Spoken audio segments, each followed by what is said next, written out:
Bonjour tout le monde, j'espère que vous allez bien. Je m'appelle Maud et sur cette chaîne, je vous parle du parcours des flammes jumelles en tant que polarité yin éveillée ou lien en premier.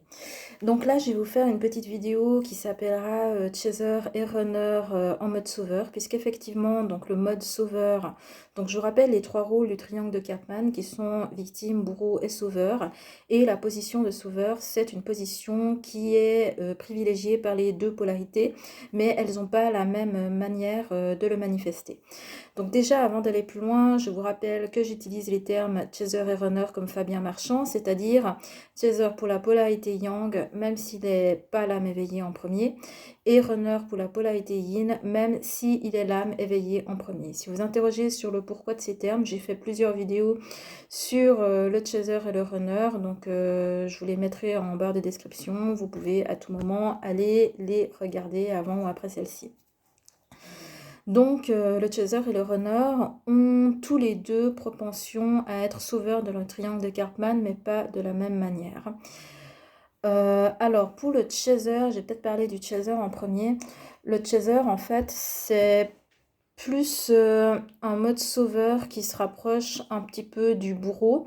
Et ça va consister pour beaucoup à donner des conseils non sollicités par l'autre.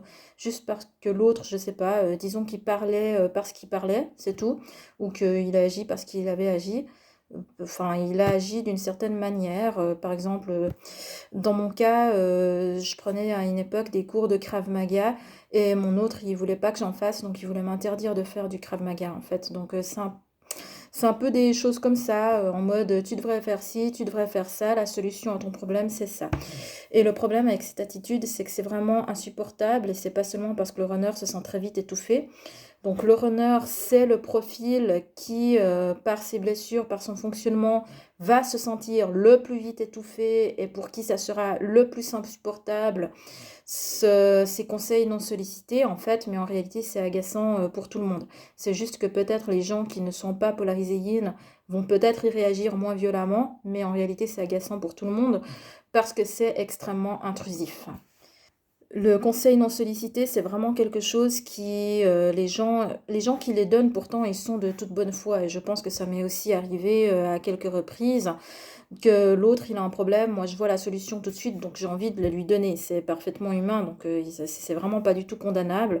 Le problème, c'est que pour la personne qui le reçoit, c'est extrêmement intrusif parce qu'on était juste en train de parler, et puis d'un coup l'autre il est là à nous faire la morale, à nous donner la leçon. Et ça, c'est un comportement en réalité qui est extrêmement agressant et qui est très très désagréable. Moi-même, ça m'est arrivé de le faire aussi, donc il n'y a pas de condamnation là-dedans.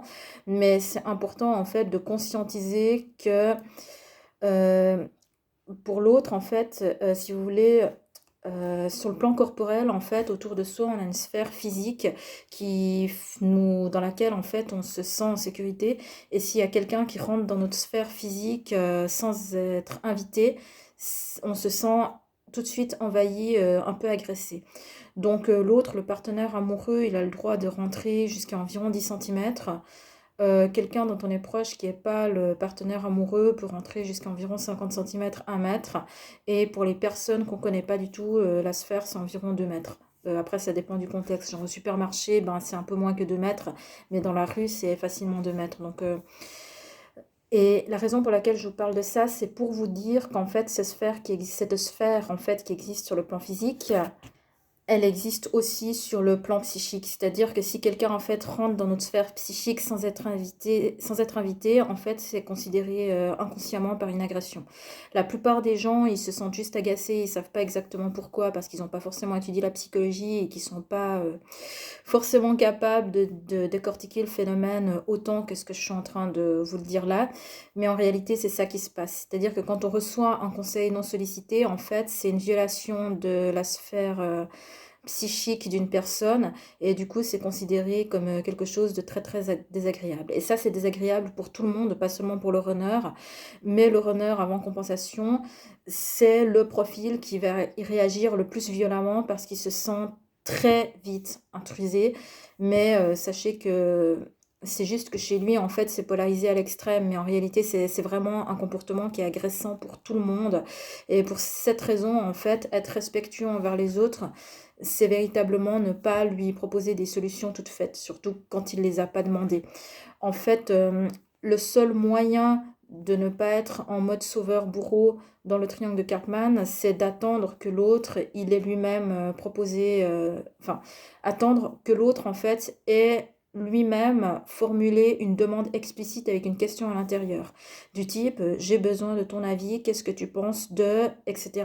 Et à ce moment-là, c'est possible de donner son avis, en fait, sans intruser l'autre. Et après, ben, si l'autre formule jamais de questions, après, je dis pas que c'est impossible de lui donner le conseil, mais faut être extrêmement prudent en fait en termes de communication, dans la manière de formuler, pour essayer de préserver l'autre et de faire en sorte qu'il se sente pas agressé ou intrusé. Donc tout ce qui est de l'ordre de la communication non violente, ou en gros tout ce qui est conseil de communication, ça peut être vraiment très très utile pour réussir à quand même avoir des conversations sans se positionner dans le triangle de Karpman. Par exemple, donner un conseil à quelqu'un sans être intrusif. Une façon de le dire que j'utilise personnellement assez régulièrement, ça va être de parler de mon expérience. De dire, moi j'ai déjà vécu cette situation et à l'époque ce que j'ai fait c'est ça. Et en fait, après l'autre, ben, je veux dire, ça résonne ou ça résonne pas. Il va s'identifier ou ne pas s'identifier. Il va peut-être vouloir approfondir le sujet en posant des questions ou ne pas le faire.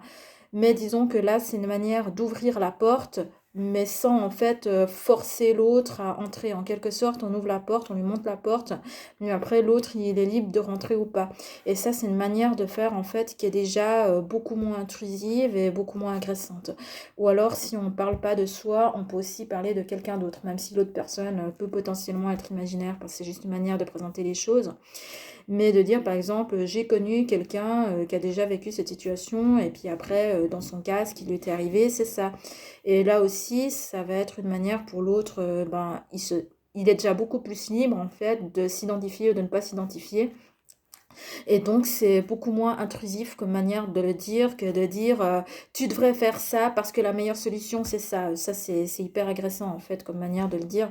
Donc, c'est pour ça que tout ce qui est de l'ordre de la communication non violente, c'est vraiment très bien à apprendre, en fait, pour apprendre à interagir avec les autres sans se positionner dans le triangle de Karpman. Dans tous les cas, c'est vraiment important de préserver la sphère psychique de l'autre sans être intrusif et sans venir lui proposer des solutions toutes faites, surtout quand il a rien demandé, parce que ça, en fait, c'est vraiment très, très irrespectueux. Le runner, c'est le profil qui va y réagir de la manière la plus violente, mais en réalité, franchement, c'est désagréable pour tout le monde. Donc maintenant, je vais vous parler un petit peu du runner. Donc le runner, lui aussi, il a tendance à être dans le mode sauveur, mais sa manière d'être sauveur, c'est extrêmement différent du chaser, puisque le runner, en fait, il va plutôt être un sauveur victime. Donc le runner est sauveur en mode sacrificiel. C'est-à-dire, ça va plutôt être je prends sur moi pour ne pas exprimer ceci ou cela. En fait, si vous voulez, la façon d'être sauveur du runner, ça va déjà pas être forcément de le même type de situation que le chaser. Donc le runner va pas forcément essayer de donner des conseils non sollicités au chaser. Par contre, quand quelqu'un a envers le runner, donc je parle pas forcément du chaser, le chaser évidemment ça arrive dans la relation de flamme jumelle, surtout au début. Enfin, je dirais peut-être pas forcément au moment de la rencontre et de la lune de miel, mais au moment où il commence à y avoir les premières crises. Évidemment, le chaser, il le fait aussi, mais enfin, tout le reste du monde, en fait, disons qu'on ressent ça aussi avec les autres et pas seulement avec le chaser. C'est que quand quelqu'un, que ce soit le chaser ou quelqu'un d'autre, va avoir une attitude ou un comportement qui est inconfortable pour le runner, et ben le runner va prendre sur lui et ne pas s'exprimer, et donc il va se taire et supporter la situation sans rien dire, ce qui est en fait de l'ordre de la suradaptation. Donc par exemple, si quelqu'un, ça c'était ce que je faisais autrefois, c'était que si quelqu'un avait un discours qui heurtait mes valeurs, je bouillais intérieurement, ça m'énervait, mais je disais rien, je prenais sur moi. Et si quelqu'un agissait d'une manière inappropriée avec moi, ben là c'est pareil, c'est que je me suis réadaptée à cette attitude. Désolée pour la grelotte, c'est mon chat qui joue avec, enfin voilà, ils ont le droit. Si quelqu'un avait une attitude qui était inappropriée envers moi, ben, je me suradaptais, je disais rien, et je prenais sur moi et je disais oui, oui en souriant, en faisant semblant que tout va bien, alors qu'en fait, ça m'agaçait profondément. Et ça, c'est la manière d'être sauveur en fait du runner, c'est de supporter toutes les paroles, les attitudes, le comportement de l'autre en se sacrifiant lui. En fait et sans jamais rien dire ou essayer de s'affirmer ou défendre sa position, sachant que de toute façon, le runner avant compensation, il a une estime de lui qui est tellement basse qu'il va se dire que ouais, c'est l'autre qui a raison, moi j'ai tort, et du coup, ben, il va encore plus intérioriser et ne rien dire, et donc faire grandir le mal-être, parce qu'en faisant ça, en réalité, il s'auto-rejette. Donc, le runner, si vous voulez, dans le triangle Karpman, il va être du coup en position de victime parce qu'il se sacrifie constamment en prenant sur lui, en acceptant en fait de l'autre des attitudes, des paroles ou des comportements qui sont inappropriés.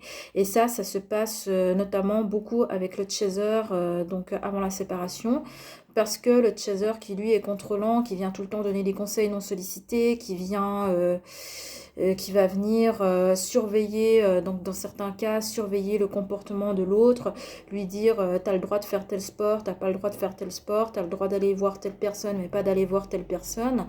Donc évidemment, dans certains cas, ça peut être justifié, mais si c'est le cas, c'est au runner de s'en apercevoir par lui-même en faisant ses propres expériences. C'est pas au chaser ni à personne d'autre de lui dire qu'est-ce qu'il a à faire ou qu'est-ce qu'il a à vivre. Donc si quelque chose doit être conscientisé, ça se fait, mais seulement à travers l'expérience et la personne doit vivre l'expérience jusqu'au bout pour comprendre sa leçon. Sinon, si la leçon n'est pas apprise par le vécu, simplement la situation va se reproduire plus tard, tout simplement. Donc en fait, concrètement, ça ne sert à rien d'aller donner des conseils non sollicités. Donc bref, dans certains cas, c'est justifié. Je ne veux pas faire de généralité, c'est pour ça que je le dis. Mais dans beaucoup de cas, dans la majorité des cas, c'est même pas justifié. C'est même pas justifié en fait.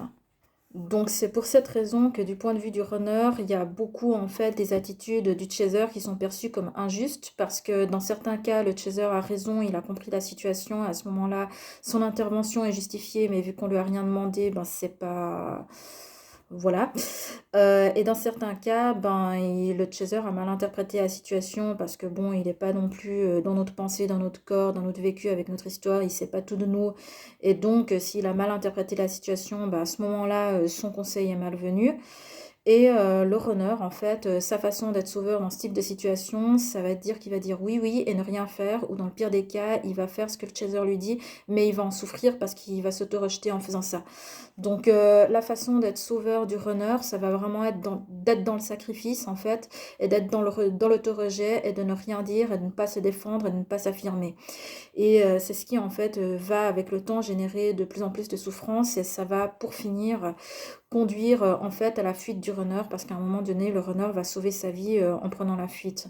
Donc c'est pour ça que c'est une technique quelque part qui marche pas non plus parce que le runner il est sauveur en mode victime mais qui peut pas être victime jusqu'à la fin des temps. Il y a un moment donné où la souffrance elle va être trop grande et à ce moment-là il va prendre la fuite en fait.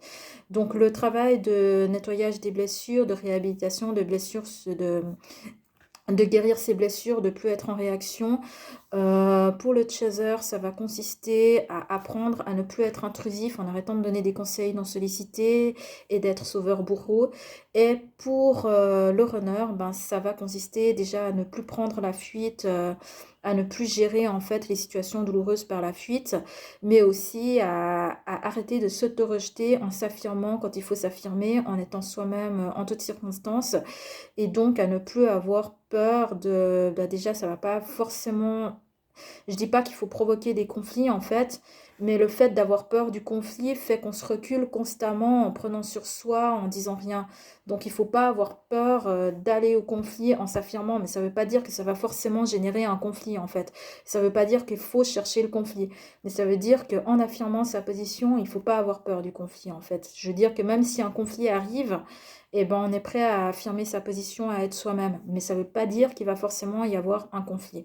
Mais la peur du conflit du runner fait qu'il est facilement dans la fuite, dans l'auto-rejet, et donc qu'il prend sur lui et qu'il se sacrifie. Et à terme, ça peut aboutir à la séparation et à la fuite. Donc, Ça, c'est la manière d'être sauveur du runner, c'est de prendre sur lui et d'être dans le sacrifice.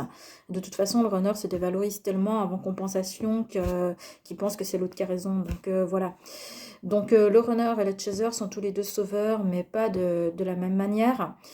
Euh, mais pas de la même manière. Et le challenge, en fait, pour ne plus être sauveur, pour le chaser, ça va consister à arrêter de donner des conseils non sollicités. Pour le runner, ça va consister à s'affirmer, arrêter de prendre la fuite et arrêter d'être dans le sacrificiel.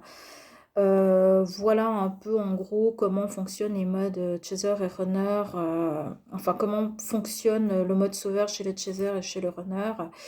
Euh, J'espère que c'était assez clair. Si c'est pas le cas, n'hésitez pas à poser des questions dans les commentaires ou même à faire part de vos impressions, de vos expériences. Donc ça me fera toujours plaisir de vous lire. N'oubliez pas de toujours être dans la bienveillance. Donc sur ce, ben, je vous souhaite un bel été. Donc je sais pas, là je viens de faire 5 vidéos d'affilée que je publierai probablement une semaine d'intervalle. Donc j'espère que ce sera toujours l'été quand cette vidéo paraîtra. Dans tous les cas, prenez soin de vous et à bientôt dans une prochaine vidéo. Allez, ciao ciao.